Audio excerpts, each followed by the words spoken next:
4th, 2015, France.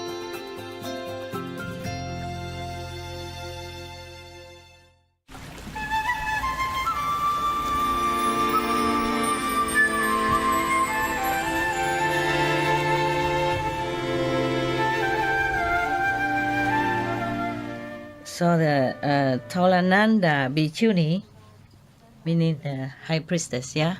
They also Bhikkhuni, but she's the elder one, senior, yeah. She said to them, all of you have been born in good, rich, noble families. Most of you came from a long line of noble lineage and rich lineage. You never lacked anything in your life, and even in such a young age, in such a beautiful age like yourself, you wanted to become nuns. Why should you do that? Why would you do that? Shouldn't. Never mind. Don't do this. It's a wasting of your youth. It's useless. Just give me all this nun's robe and nun's bows, baking bowl, give it to me and go home. Yeah. Marry, enjoy the life of comfort and luxury. It's a pity if you became nuns and stay in some of the remote area, have nobody to talk to, and loneliness, and it's like you bury yourself under cold ashes, wasting your life. Just go home. After all of them heard this high bhikkhuni told them like that, they feel very confused and desolated. And they were crying. And they prostrate to her and then left. And then when they went out, they talked to each other. They say, we are the ones who want to escape from these worldly bindings of, marriage and sensual love and, and family life, and to escape from ignorance, to liberate ourselves from all kind of mundane bother, mundane trouble and binding and affliction and all kind of trouble in this worldly life. And now we came to her. Not only she did not give us any good advice or any teaching, she even talked like that.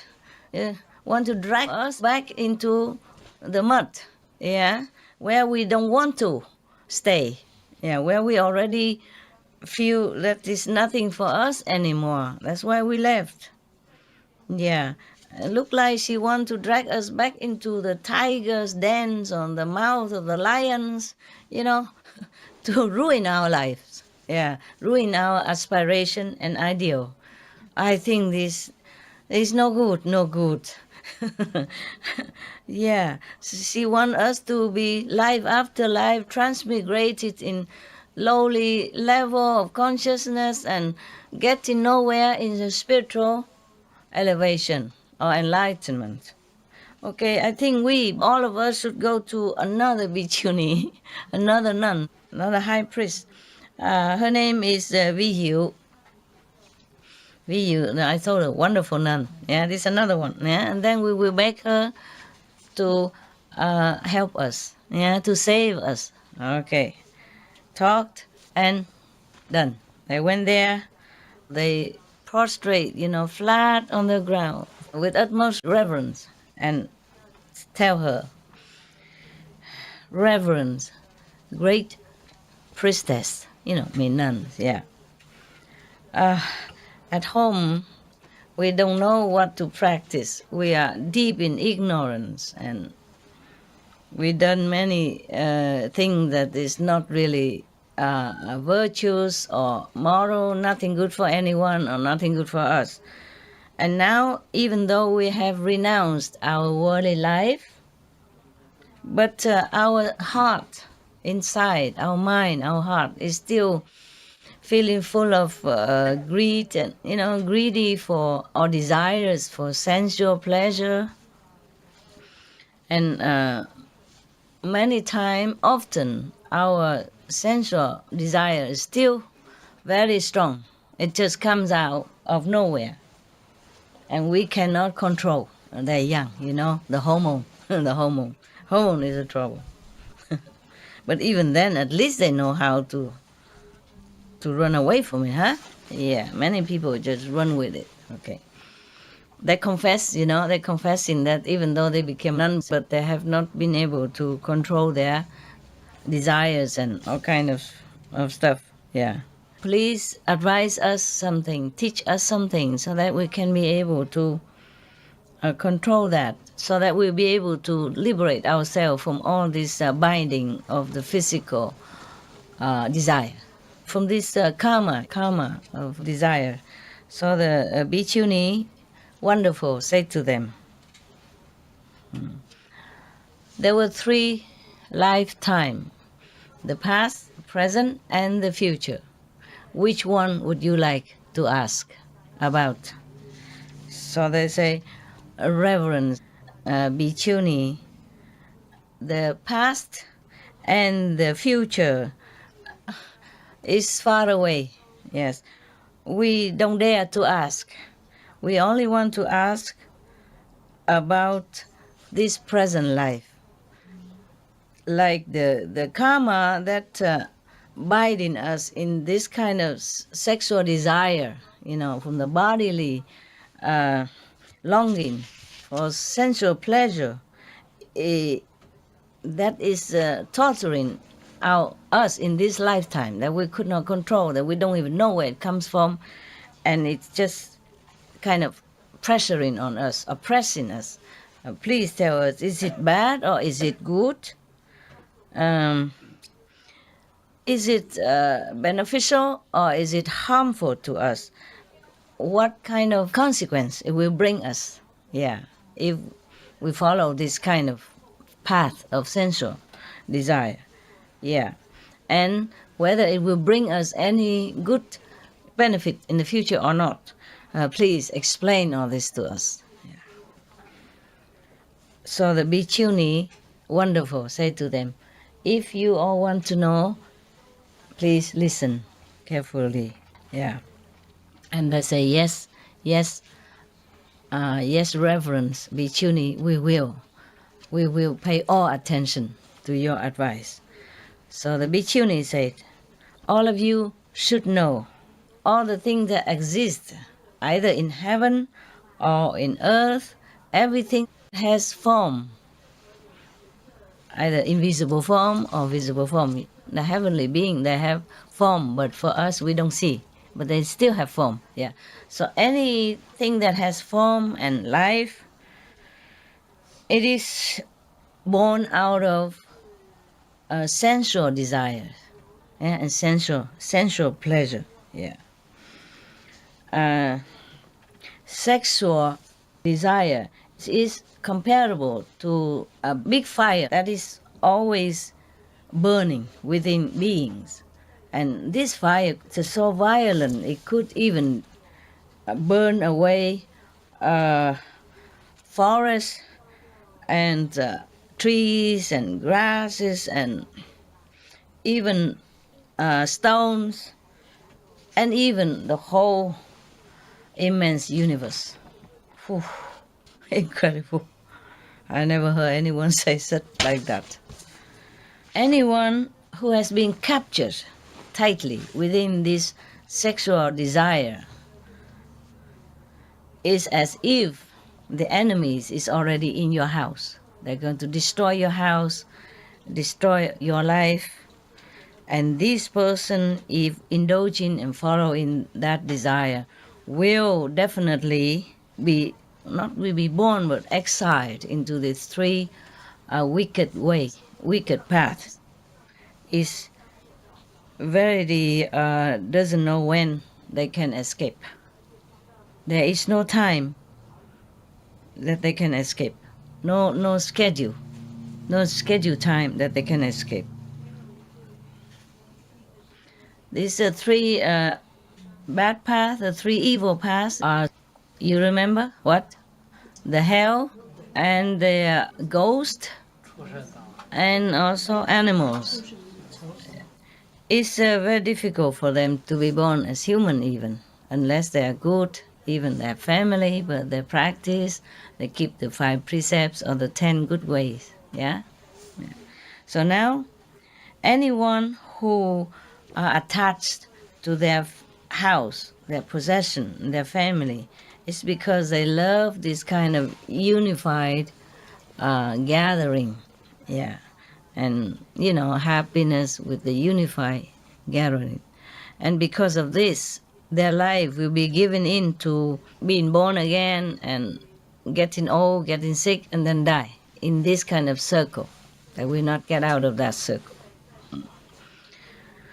and then they will have to also suffer separation either through life or through death.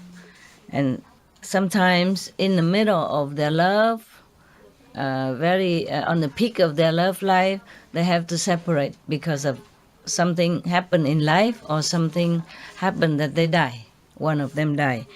All kind of very suffering, pain, mental, emotional, physical. If they continue to be too attached to this kind of family and union, sensual pleasure. Yeah. Some people are so much attached to the love of their life or the other opposite sex that if they cannot satisfy this love, their heart is like burning and their mind is being so like imprisoned. It's very, very difficult to get out of that. Like love sick, Yeah, as if somebody binding their mind and tightening their heart and breaking their feeling and all kind of suffering. I myself, the nun, wonderful. She's talking about her life now. Yeah. I myself was born in a Brahman family. Brahman is a top caste in India for caste system. Yeah. My father was the most revered, respected in the whole country. Yeah. At that time, when she was younger, there was a noble and rich family also in the Brahman caste. Has a very good-looking boy and also very intelligent. Because they know that I am also beautiful. She was saying like that. Yeah, I was also beautiful, and they saw me beautiful, and also from the good family, noble family, and same caste. So they came and asked for my hand for their son. Yeah. After we married, then we have given birth to one son. Because long time I haven't seen my parents, so I miss them very much. So I asked, she want to go home to see her parents because she miss her parents so much. But now she say that at that time she was still pregnant. In her pregnancy, she worried that life is not predictable. Life and death is unpredictable.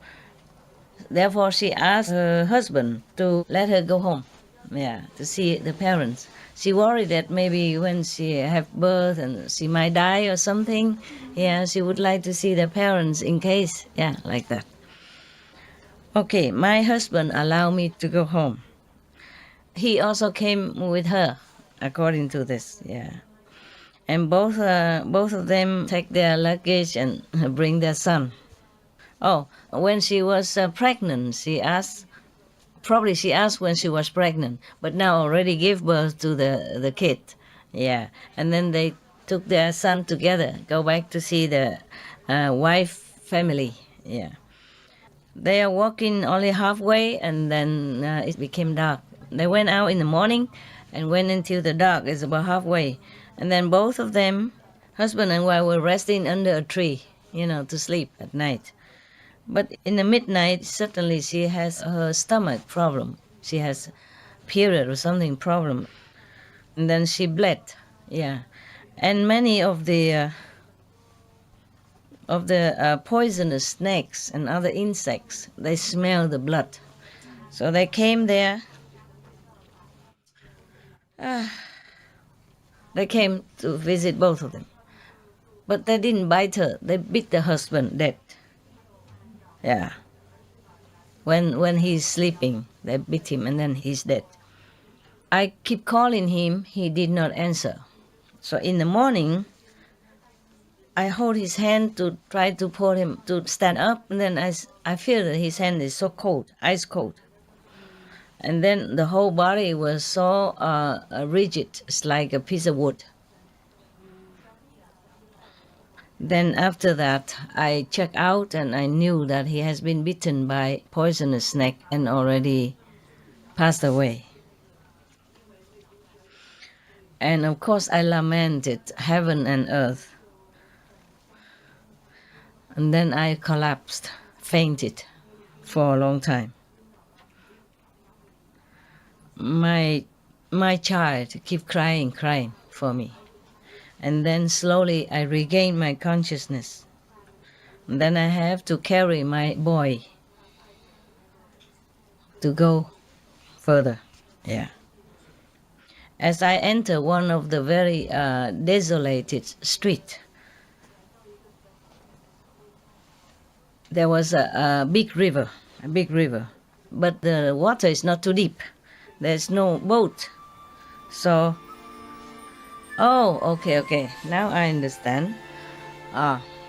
First she gave birth to one son, and then she's pregnant again. According to that now, yeah. So she has two children, yeah. So okay, so because there is no boat, so she carry one child first to the other side, so that she will come back later to get the other one.